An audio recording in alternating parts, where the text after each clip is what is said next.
Hi, I'm Carrie Gracie, the BBC's China editor. This is episode 2 of Murder in the Lucky Holiday Hotel, a story that changed China. Episode 1 is available in the same place you got this, so if you missed it, stop, go back. It'll all make more sense if you do. Previously on Murder in the Lucky Holiday Hotel. He always said he'd have a throat cut if she made life difficult for him. Puzzling why he was there. Pull strings and make things happen. The Red Apricot. She liked being called the mayor's wife. Her personal life was a mess.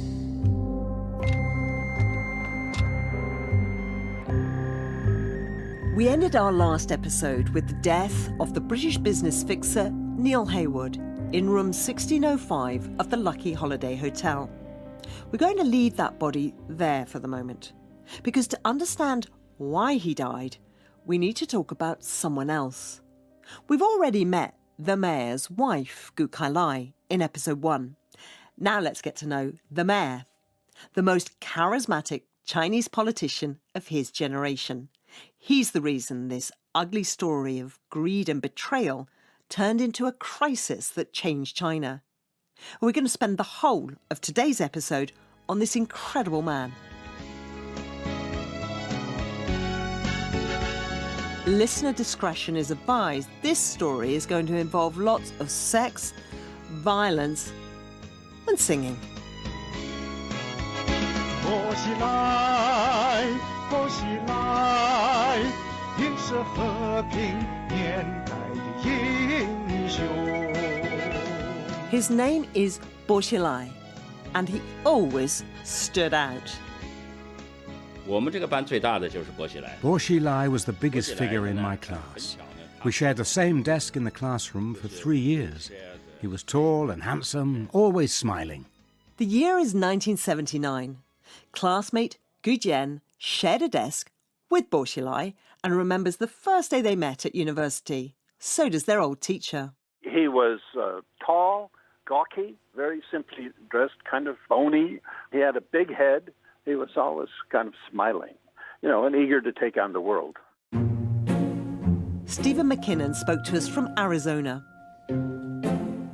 At that time, there was a shortage of beer in Beijing, if you can imagine that. And we did go out in the border areas of the city limits and have picnics once or twice. And I remember he was sort of a hero because he turned up with 2 cases of beer that he must have gotten from Zhongnanhai or someplace like that.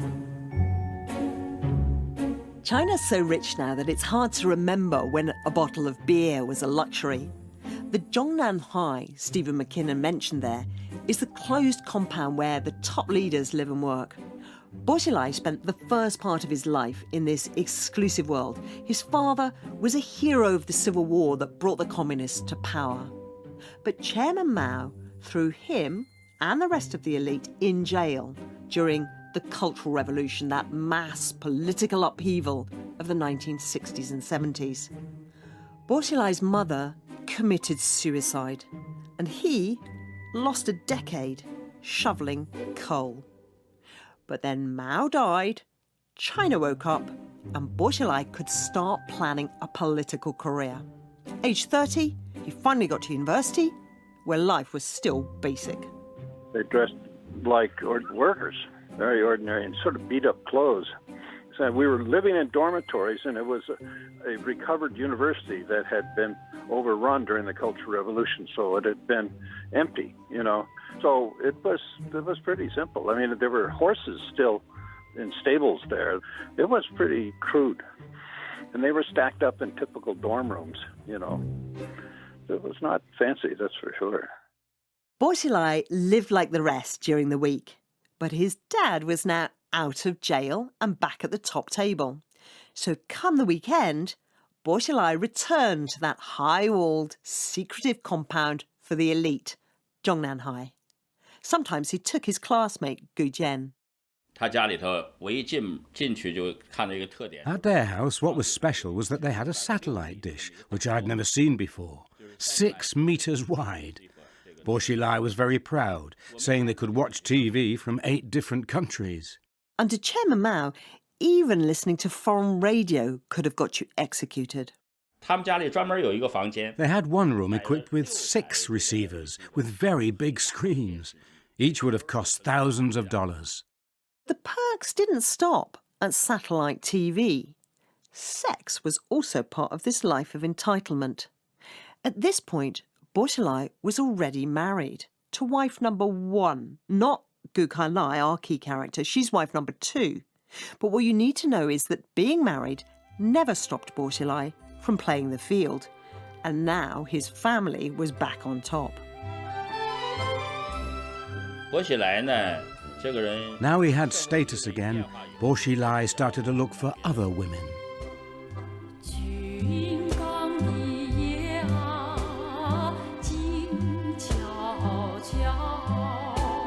这个苏小明非常的 Su Xiaoming was a huge star in those days.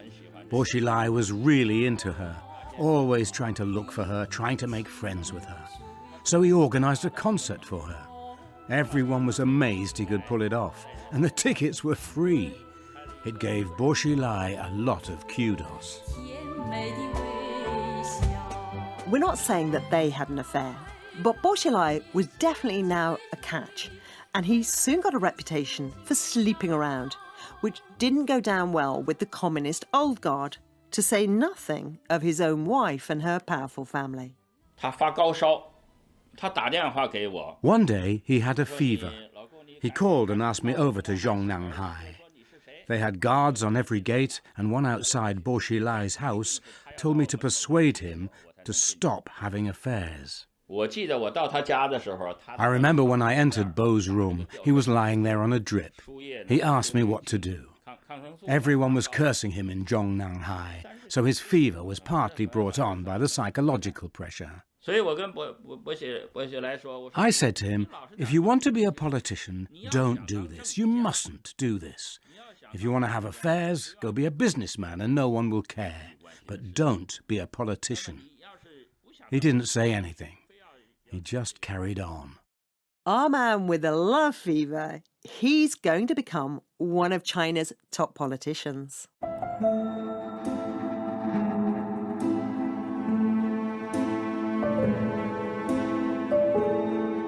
On to his first big job. You'll remember the worms from episode 1.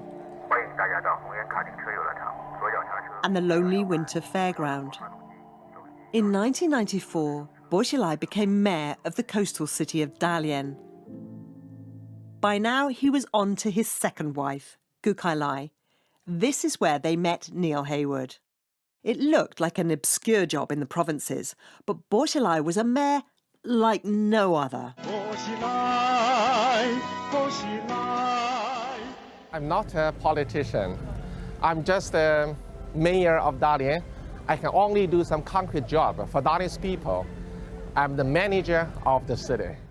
He turned a Rust Belt port into a green and modern city. He built museums, 5-star hotels, parks, squares.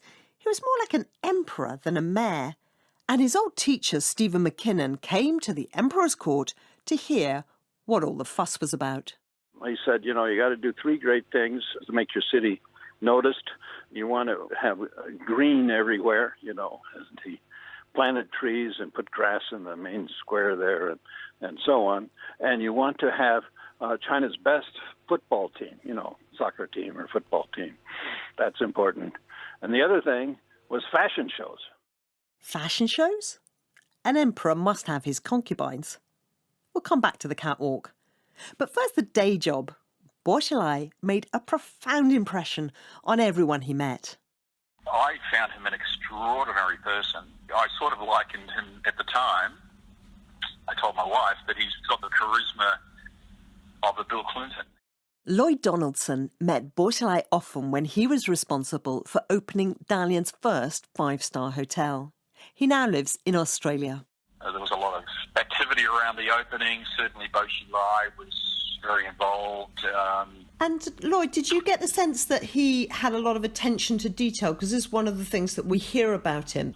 Yeah, look, he was very involved in the building of the hotel. He was very interested in the rooms and the amenities, and he wanted it to be 5-star. He wanted to have great restaurants and great food.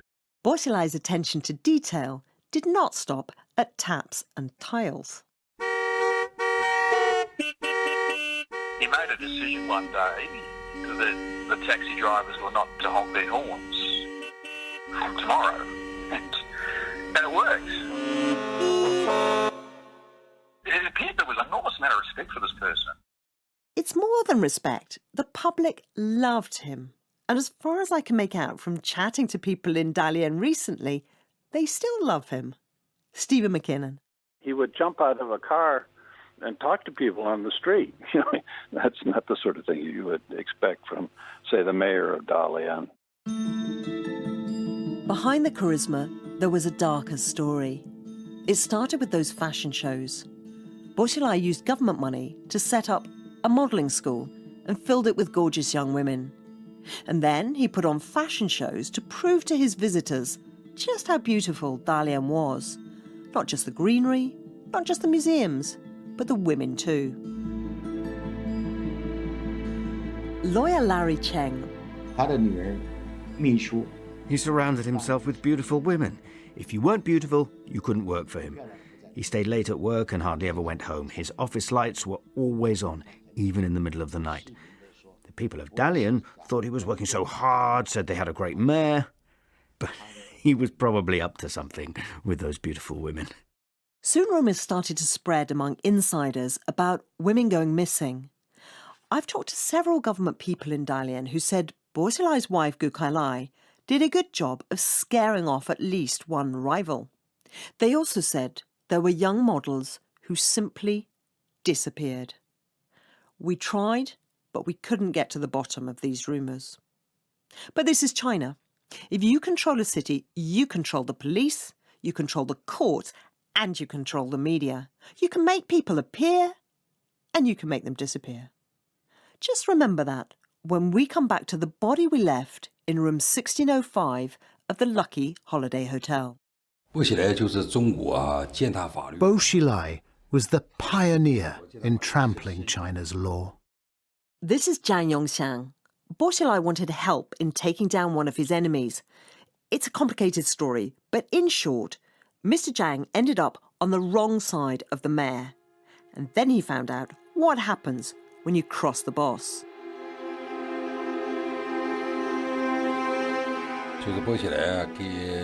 Boursilaï set up a team to interrogate my family, and they tortured us. We had 9 days and nights of interrogation without sleep. 16 members of the family detained and police hunting for more. My cousin was on the train from Dalian to Shanghai to take my sister-in-law to hospital. On the way back, he somehow fell off the train and was killed. The police said he jumped, but I don't believe them. Did they beat him to death? Did they shoot him dead? The police owe us answers.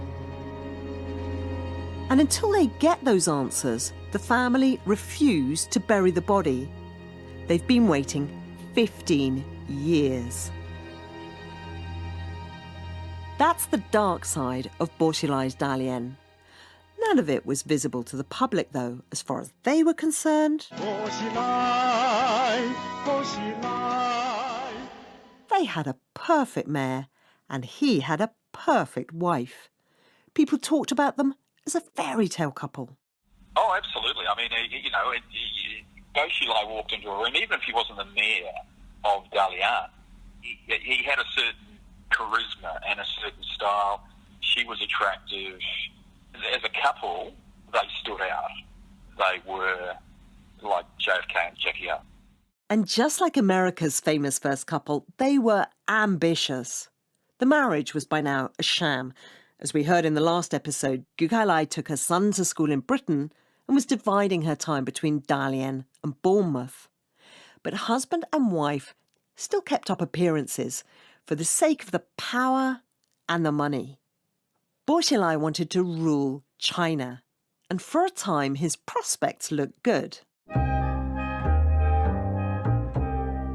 Power exuded from him, it surrounded him, and when you were dealing with him, you felt you were dealing with the main man. By 2004, Bo Xilai was playing for China on the international stage. He'd been promoted to Minister of Commerce, a job that put him across the negotiating table from Peter Mandelson, who was European Trade Commissioner. And at first, Bo was completely unhelpful. No, no, no, no and no were the answers I got. He and Bo Xilai were trying to hammer out a crucial deal on textiles. And this story tells you everything you need to know about Bo Xilai, the operator. And then suddenly, I remember I was at a meeting with ministers in Cairo. I got a call. Bo will see you in Shanghai the day after tomorrow. He's decided he wants to talk to you about this. So via heaven knows how many different connections, I arrived tired, not entirely prepared, but nonetheless relieved in Shanghai that he was prepared to talk about this. He lined up 100 officials down the one side of a table in the state guest house in Shanghai. I arrived with sort of 3 men and a dog as my team, and he sat down to negotiate this. And we went on for a good solid 12 hours, during which me and my colleagues were neither fed properly or given very much to drink. Their side were all being handed out large vitamin C tablets. I could see I asked for one, and they said, not until you behave better. But eventually we got an agreement, and it was announced in front of a huge press conference in Shanghai at 4 o'clock in the morning. This agreement is a win-win-win agreement, and I think it's one that everyone cares about. I think Bo knew exactly what he was going to end up doing. He knew what sort of agreement he would eventually embrace. I was kept, though, completely in the dark until the last moment, when finally he did the business. So not just playing for China internationally, but winning against seasoned opponents. And the timing was great. A big national leadership change was coming up, and Bo Xilai hoped to make it to the top table. For China nerds, that's the Standing Committee of the Communist Party Politburo, where a handful of men make all the key decisions. Backing him, his father, a revered and still immensely powerful party elder. Seriously elder, 98.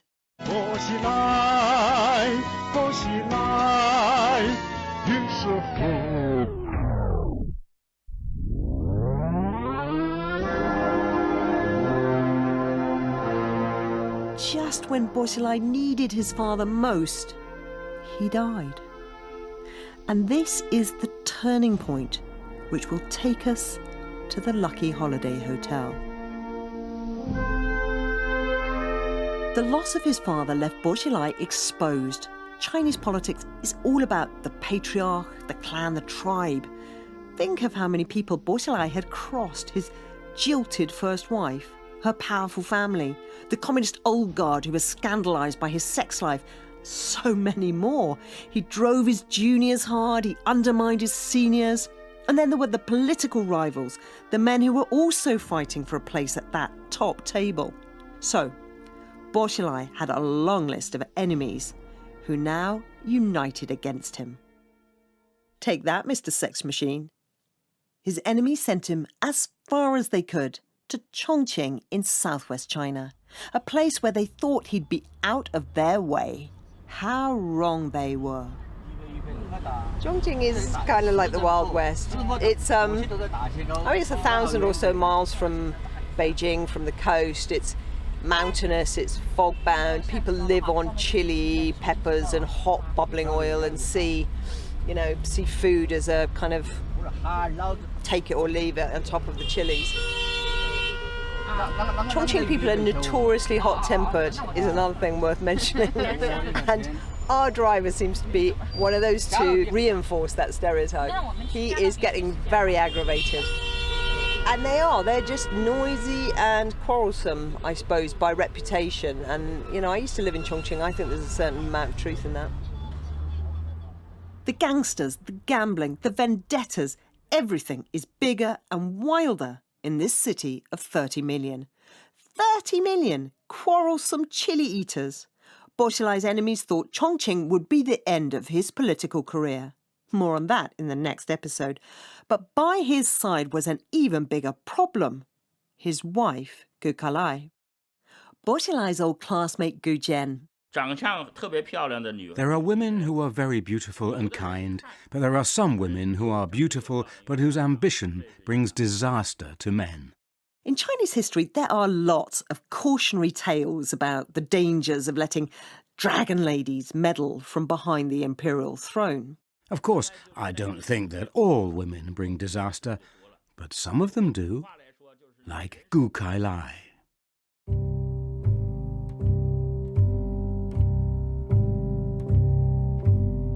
The clouds were gathering. In November 2011, Gu Kai Lai summoned Neil Heywood from his home in Beijing to Chongqing. By now, the British fixer had 2 children, studying at an expensive private school, and the family lived at an exclusive villa compound. But he was short of money. When he got the summons from Gu Kai Lai, he couldn't afford to say no. Before he left Beijing, he had dinner with his old friend James Richards. Neil became, as time went on, increasingly disenchanted with the natural entitlement to privilege and power that he found amongst these people. He certainly found the kind of atmosphere of distrust, of suspicion, the backstabbing, increasingly oppressive. And my last meeting with him, I remember coming away thinking that he did seem quite unhappy and depressed and anxious. He said nothing about being afraid of being attacked or murdered or anything of the kind. But I came away with a sense of unease, of his unease about his situation in China. And I think at that point he would have wanted and probably wished to leave China in the near future. Neil Heywood did not leave China. On November the 13th, 2011, he boarded a flight to Chongqing. Sitting next to him, Gu Kai Lai's loyal servant, a man who knew what was about to happen in the Lucky Holiday Hotel.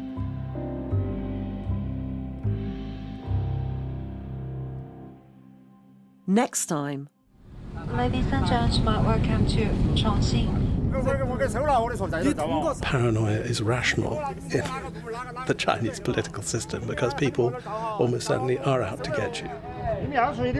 So we're now having an altercation with the security. The atmosphere they created, well, it was frenzied, intense, it was insane.